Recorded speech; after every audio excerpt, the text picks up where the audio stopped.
तेल्हारा तालुक्यातील आडगाव बुद्रुक येथे 28 जानेवारी रोजी हळदी कुंकू तथा महिलांच्या मार्गदर्शन कार्यक्रमाचे आयोजन करण्यात आले होते।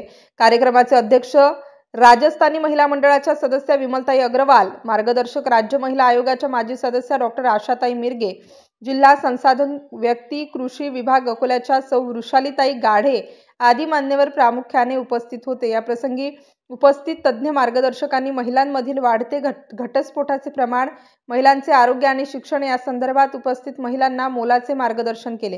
कार्यक्रमाचे आयोजन जिल्हा परिषद सदस्य तथा जय मल्हार महिला बचत गटाच्या सदस्य सौ प्रमोदिनी कोल्हे, जिल्हा परिषद अध्यक्ष संगीता आढाऊ, सभापती सौ उज्ज्वलाताई काळपांडे, सरपंच सौ शोभाताई खंडारे, सौ गायत्री चीम, सौ संगीताताई राजनकर यांनी केले।